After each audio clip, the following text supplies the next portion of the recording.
Welcome everybody to day two, mid-morning lunch close.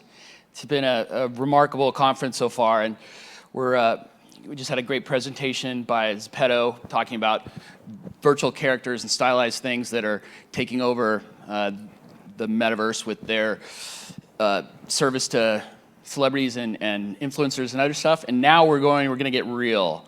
We got a great person here that I've known for years and working on really cutting edge stuff to create intelligent avatars. So not just dancing monkeys and other stuff. These are conversational and emotional and interesting, realistic kind of representation that is just growing by leaps and bounds every year. So I'd like to welcome David Colleen from SapientX, and take it away. Hey, thanks, Dave.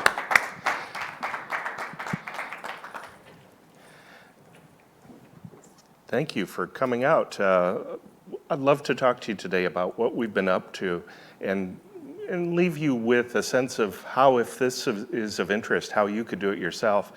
But before I get into that, I'd like to explain why I'm doing this, why our team's been working on this for so long, and what we believe the future of doing all this is all about. So let's see if my clicker's working here.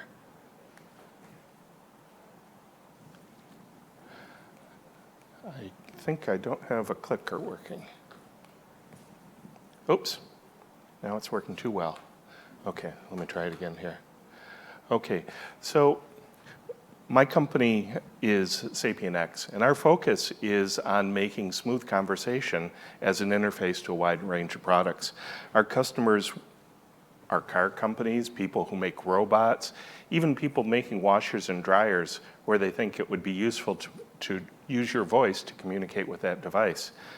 We also believe that that future involves not just a system that's command-based, but one that's conversational, so that you never have to learn or read a manual in order to use that computer that you want to interface with. So that's the premise of what we're doing. But we found along the way in the research that avatars, it turns out, are very important in the equation.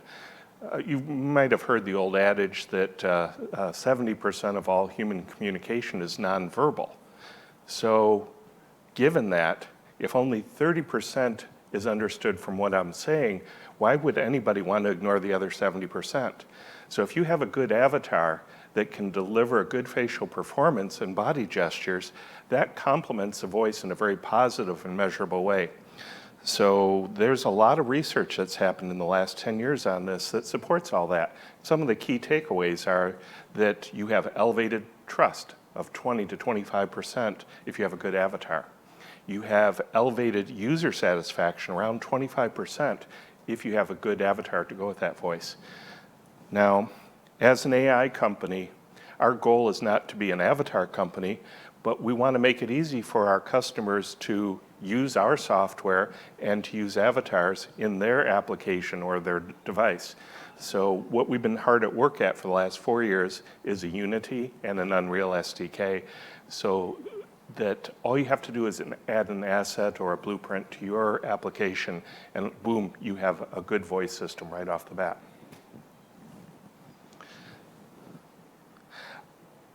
At the beginning of all this, I had inspiration as a young kid. I wasn't around in 1927, but this is really where it began with Fritz Lang's Metropolis movie. The idea that you could have a robot that you could talk to was very captivating, and it drew a lot of attention. Finally, it hit the mainstream in 1939 with The Wizard of Oz. I think almost everybody in this room has probably seen The Wizard of Oz, but when that first came out in 1939, it was a magical sort of thing, the notion that you could have talking characters that could interact with you.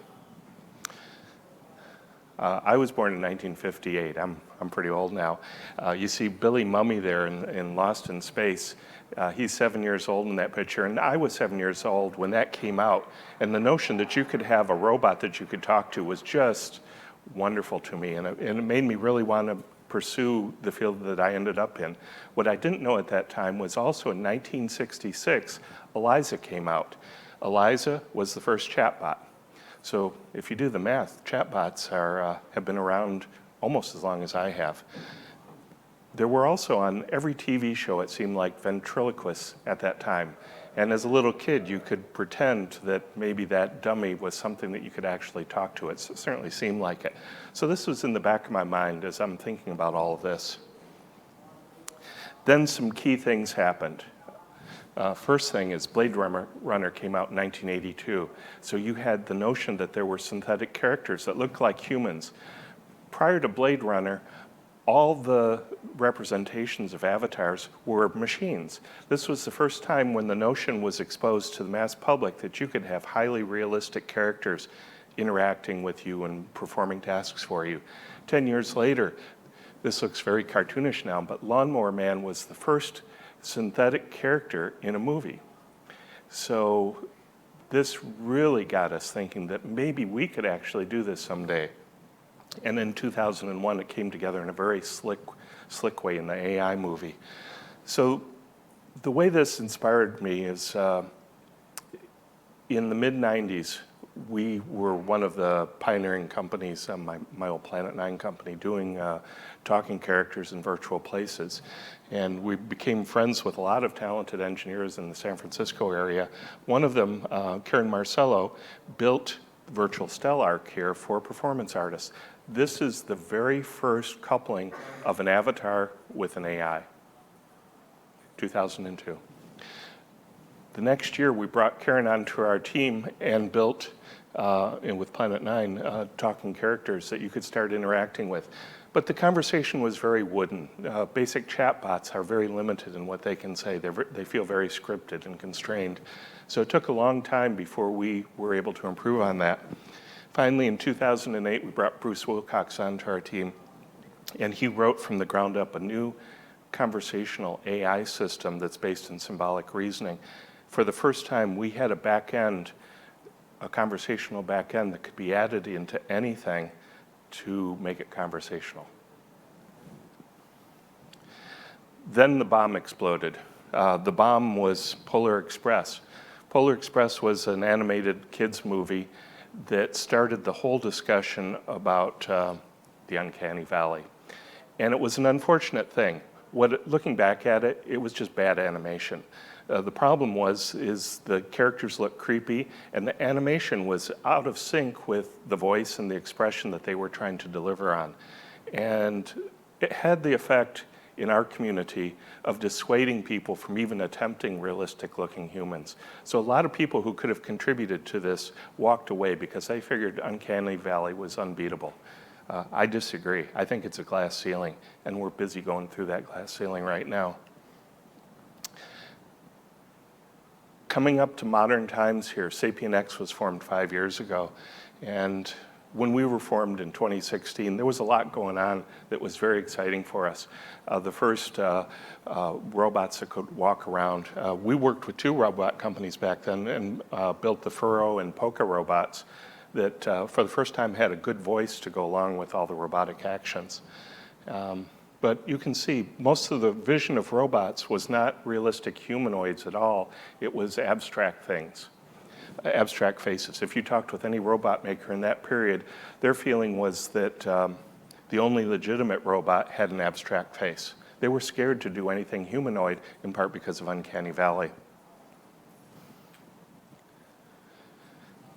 Then there was a landmark study that came out a couple of years ago that analyzed user preferences with 157 different robot faces. And what they found was just the opposite of what the conventional wisdom was in the industry.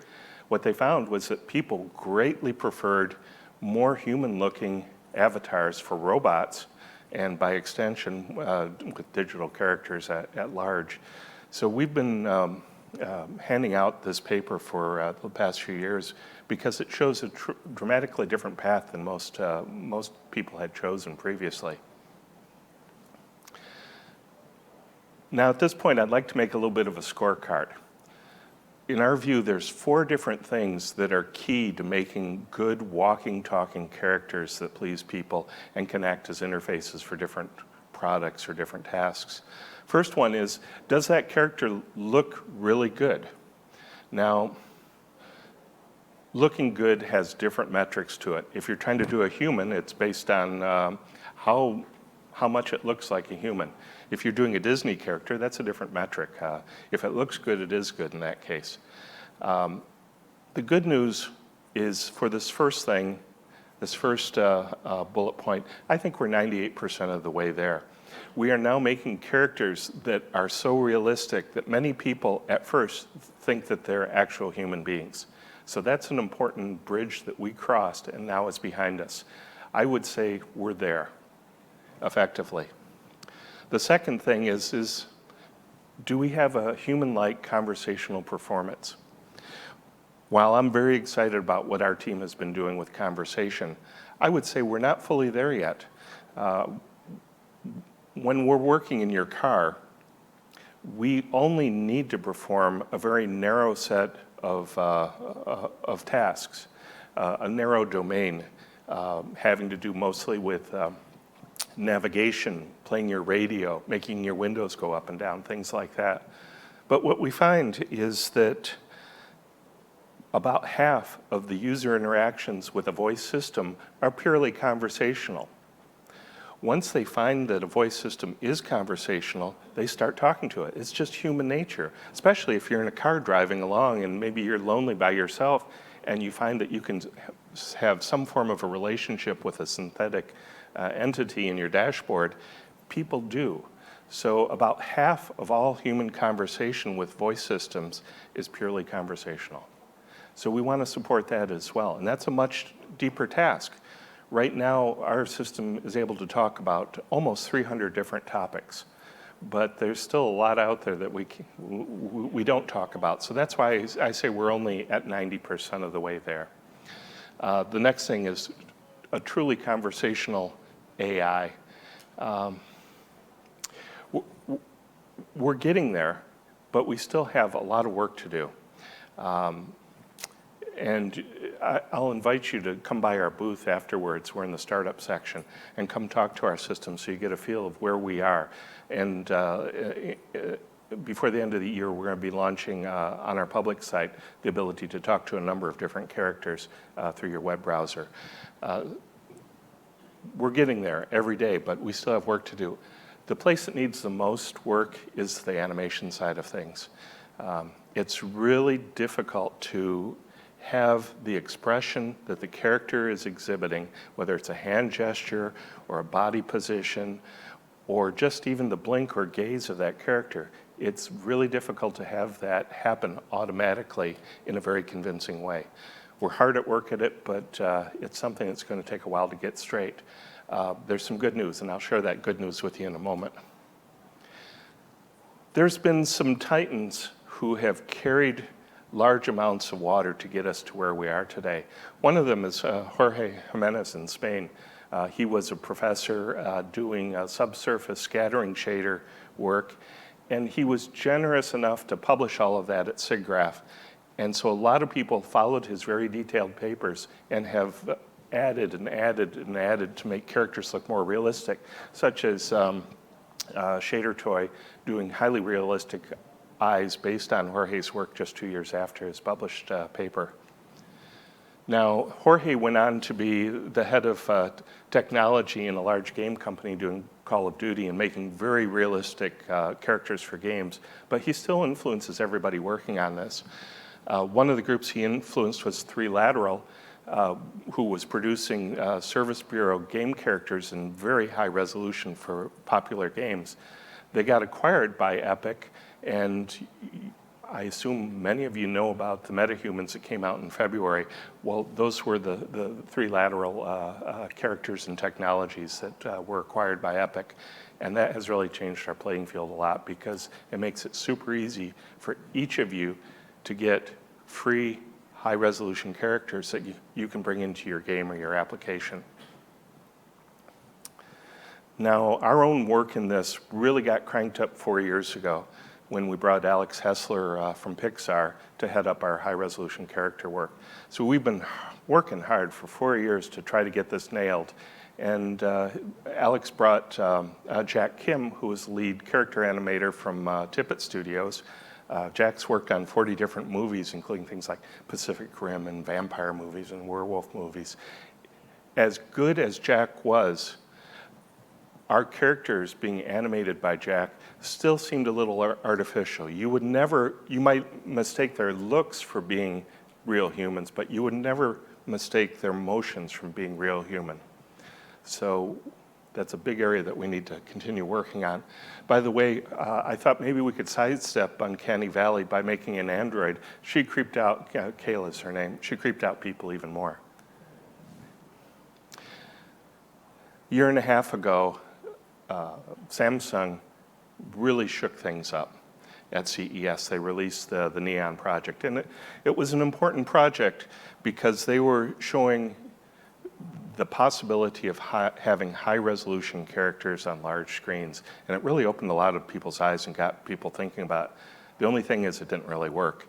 They had brought in technologies from a lot of different directions, and they were running it on small supercomputers, and still the stuff wouldn't all run simultaneously. So you'd have to, if you wanted to talk to the system, you'd have to turn off the animation because the computer just couldn't keep up. There's an important lesson there, and that is good coding practice and good architecture planning when you're building these applications. You have to make sure that the performance is there to actually run on devices that people actually have and can use. So that was a wake-up call for us, that we can't lose sight of performance as we're working on all these new technologies and bringing them together.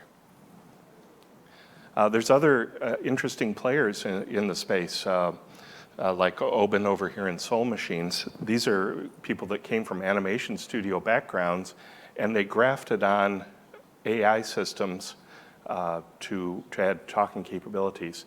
The problem is that as good as they are as animators, they chose voice systems that just weren't really up to the task. For instance, Soul Machines uses IBM Watson, and I've never used Watson myself, but I know a lot of people who have tried to and ended up running away screaming. So do your homework and be scientific about this, and don't just take my word for it that we have the best software out there. You should do the diligence yourself and be sure in making an important decision. It's not just the looks, it's how it actually works. That's really key for pleasing people. This past year, we've been hard at work on two other characters. One is Hank, who's a prototype for the medical field. And we're also working on Hazel for Yamaha, of all people, as a therapy cat for senior citizens. The idea with Hazel is that it becomes a friend, something that they can converse with and do things for seniors. But we also monitor the cognitive abilities of people as she's talking to them.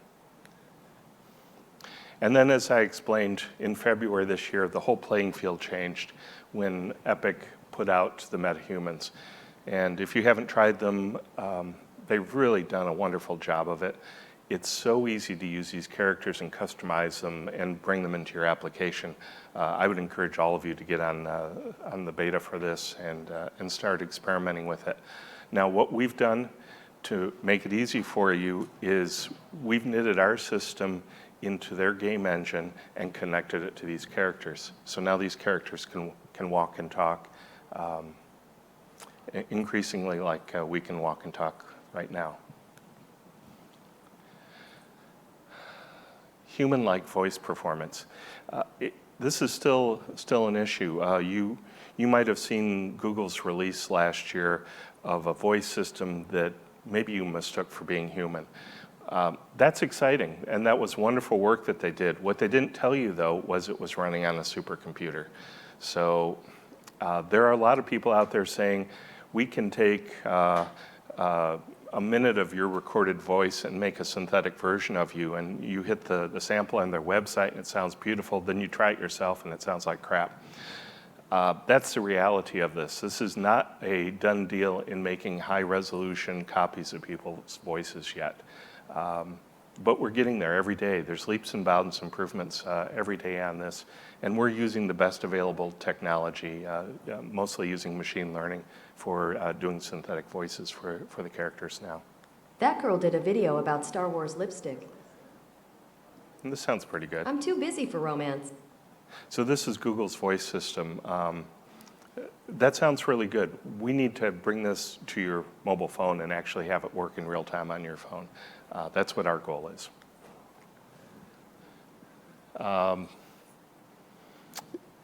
Alexa has been doing celebrity voices, so that's very encouraging. They're bringing it in real time into your home. So all this is coming very, very soon to you. There's a controversy going on right now. If anybody didn't know that Tony Bourdain is dead now, he is dead, and they made a documentary on him, and they were missing a key voice snippet, so they synthesized his voice, and a lot of people are pissed off because they didn't ask permission to do that. So I'm going to skip ahead because we're running out of time here.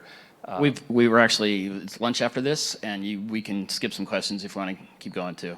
Either way. Well, let me breeze through and just say that a lot of the technology that we're working with right now is based on wonderful things that other people have done. USC developed Smart Body, and we're using a more advanced version of Smart Body to power our characters right now. There are exciting AI-driven animation systems that are researchy right now. Perhaps we'll see product announcements at the show here where some of these things have been productized. But for the first time, an AI can drive a character better than Jack Kim, our professional animator. And that's exciting because that means that we can set up a proper AI system that's learned from videos of actual human beings that can create an on-the-fly performance that's very convincing. This is some of the early work that NVIDIA showed, and Unity with Kinematic was showing a rule-based system. You also have the deepfake systems that are able to, on the fly, create animation based from stores of video footage from Obama and the like. And this is the most exciting thing to me right now. This fellow Stark is really leading the charge in doing characters that are completely synthetically driven based on machine learning. So I think you'll be seeing products, if not this year, definitely next year, around this capability. So this is the character that we're showing right now, Sage, and this is our state of the art currently. Sage, I think, looks great. She speaks pretty well. Her motions are still a little raw. This is a work in progress. Every day we get a little closer to our goals. For the first time, though, we're starting to offer this to customers in digital signage formats on screens that are this tall. So you can stand eye to eye with a character and talk with them. And for the first time, the character's not small on your phone or your iPad.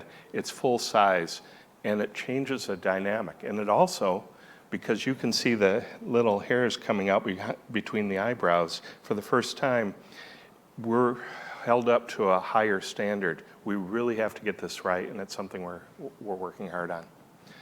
So with that, we might have a couple minutes left for questions.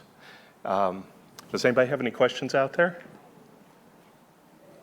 Yeah, you can step up to the mic if you have something. And it's clearly a remarkable time. And how are you finding the blending of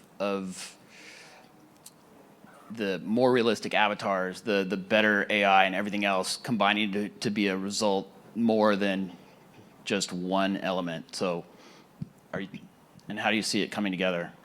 Well, so I measure all this by what our customers' visions are, what they come to us with that they're excited to do. I was just in Munich at a show, and Deutsche Bahn, the railway company, came up to me and said they had been working on characters that are full size that could be guides in the train station. I know I've been in those German train stations, and your train's leaving on track 57, and it's a huge station, and you're really looking for somebody who can tell you where to find that train track, or you get off the airplane and you want to know where your connecting flight is. If you had one of these characters waiting for you at the end of the jetway, they could do that. But there's so many other uses. When I go into McDonald's and I order a hamburger, very often my order's screwed up. Well, we would get it right 100% of the time. So there's a lot of tasks that these characters can perform that maybe displace a low-paid job, or they do something that you couldn't have. For instance, with our Hazel character who's looking after senior citizens, Hazel's there 24/7. The caregivers aren't. And if Hazel notices something that's gone wrong with that senior, she can report it to the health team and perform a service that otherwise would go unfilled. So it's an exciting time for us, and it's not about us, it's about what the people that we work with want to build with these technologies. We're finally at a point where we can do this. That's great. Oh, sorry. Thanks very much. That was amazing. Thanks everybody for coming out, and